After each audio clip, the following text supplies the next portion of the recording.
Hi everyone, and welcome to my channel Andrea Marino Polyglot Experience. This is Andrea here, and in today's video I'd like to talk about the importance of time in language learning. Of course, motivation, commitment, a solid strategy, a good routine, and the right resources all play a key role. But in my experience, time is often the biggest limiting factor, especially for adults who have to juggle work, family, and other responsibilities. In these cases, finding time for language learning can become a real challenge. Now I'd like to be a little bit critical here and point out something that I feel is often overlooked in the language learning space here on YouTube. There is a real gap when it comes to advice and strategies for busy people with limited time available. Now, don't get me wrong, there are some really amazing resources out there. There are fantastic YouTube channels on language learning run by talented polyglot and content creators who generously share their experience, advice, and tips. They create amazing materials.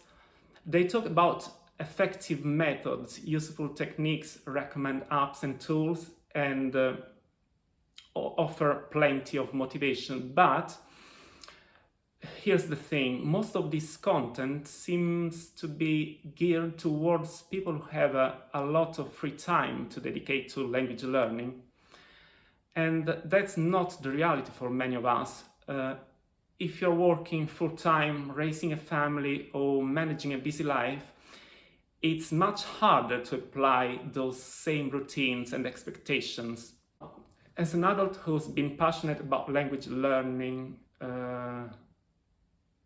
for over 25 years, I can tell you that time really is a limiting factor because motivation, it's there.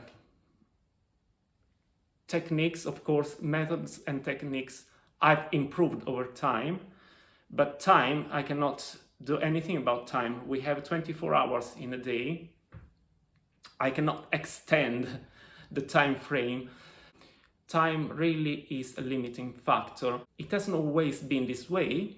In the past, I had a bit more time and flexibility, even when I was studying and working part-time, working evening shift when I worked as a waiter. But for quite a few years now, it's become much more challenging, and I've had to learn how to make language learning fit into my busy life.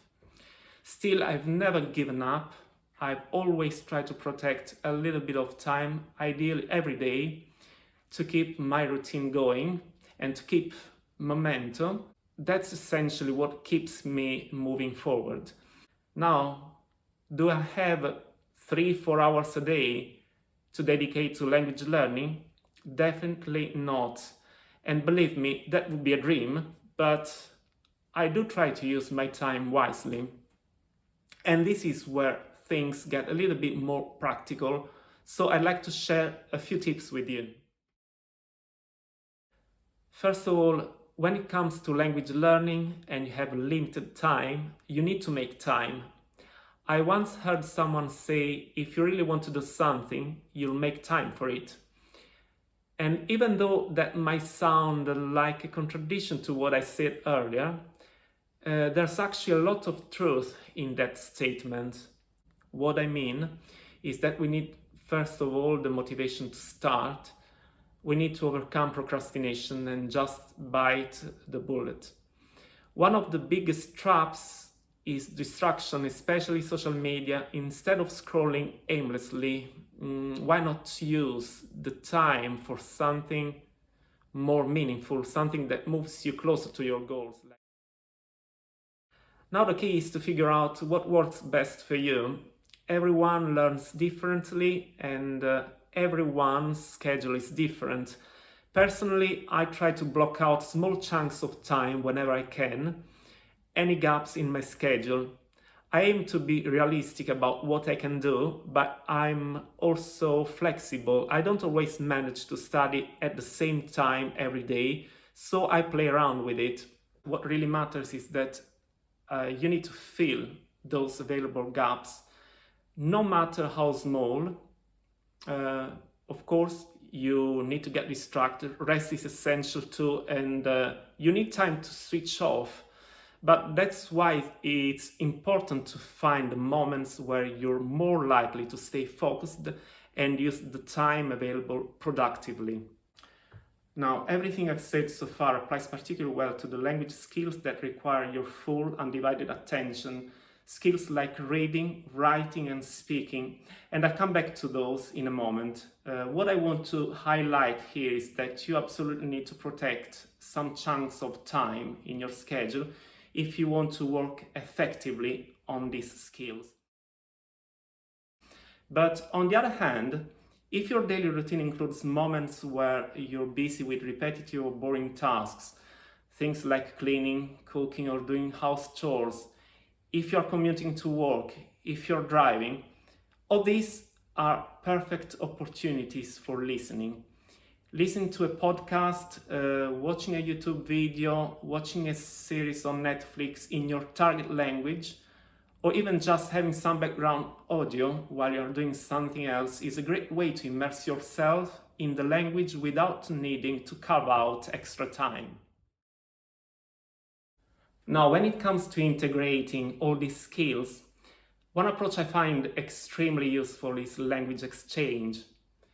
This allows you to connect with a partner and practice your target language in a real, meaningful way.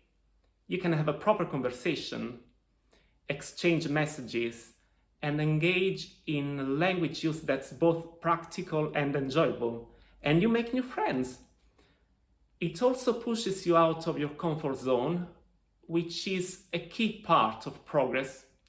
Yes, it can be frustrating or even intimidating at the beginning, but if you stick with it, it becomes incredibly rewarding.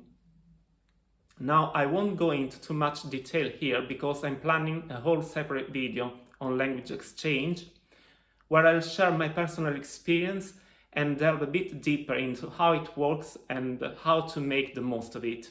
Similarly, there are other engaging methods and tools that can be easily integrated in your daily routine.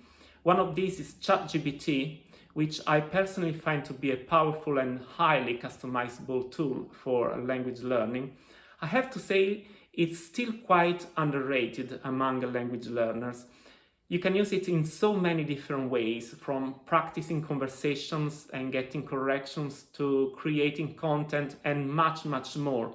But again, this is something I'll explore more thoroughly in another upcoming video where I'll be talking about ChatGPT side by side with Duolingo, not as a direct comparison, of course, but rather sharing my thoughts on both tools and how they can be used effectively. So to wrap up, the key message I want to get across in this video is that time, or rather the lack of it, is often the biggest challenge, but with a bit of creativity, flexibility and realistic planning, it's absolutely possible to make progress even with a busy schedule. It's not about perfection or sticking to the same routine every single day. It's about consistency, doing something, however small, that keeps you connected to the language and helps maintain momentum. Whether it's listening to a podcast while doing chores, squeezing in a 10 minutes reading session before bed, or having a quick chat with a language partner, every little bit counts. Thanks so much for watching. If you found this helpful, don't forget to like, subscribe, and leave a comment below. I'd love to hear how you manage your time, what works for you, and what challenges you face. I'll see you in the next video. Take care, keep learning, and stay motivated. Bye now.